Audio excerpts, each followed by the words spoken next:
read you something that conservative Republican Senator Kevin Cramer wrote in an op-ed. What Marjorie Taylor Greene's repugnant comments can teach us all.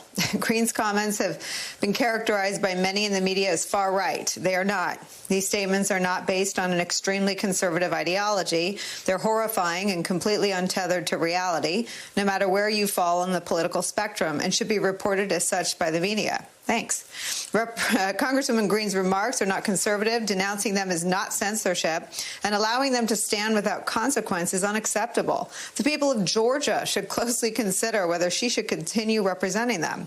These comments and the controversy surrounding them offer a rare moment where anger is justified and action should be taken. That is not always the case. I understand what he's trying to say here, Charlie, but I have to say, as someone who worked in Republican politics my whole life, the left was right about everything. They were right that Donald Trump got so much attention. The media helped propel him, and I'm part of it, so I'm not blaming anybody.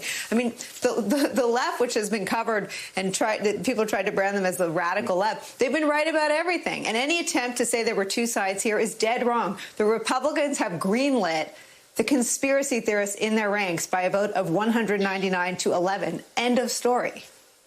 Well, the larger picture here, though, is that, look, if you're really upset about bigotry and conspiracy theories, then how do you explain the fact that the Republican Party, including Senator Cramer, supported Donald Trump for the last 4 years? I mean, he was the conspiracy theorist and in they chief. Probably will again next week.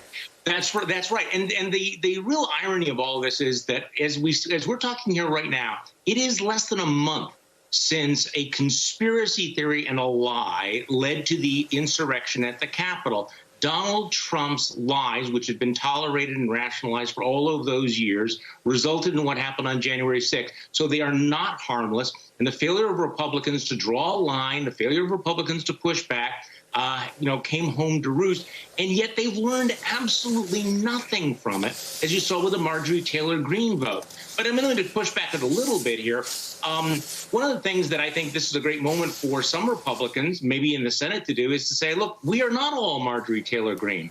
There are at least 11. There were 10 who voted to impeach President Trump. And if there's any hope for the Republican Party at all, and I'm very, very, very skeptical about that, it's going to be people like Ben Sasse doing that video, speaking to his constituents and saying, look, we can't do this. We can't go for the crazy. We can't just become a cult of personality. They need to speak up because Republicans need to hear, the country needs to hear from other Republicans saying, okay, that's not what we signed up for. That's not who we are. Unfortunately, because of that vote last night, that's a hard case to make because that's who they were last night. Let me push back right back at you on this point.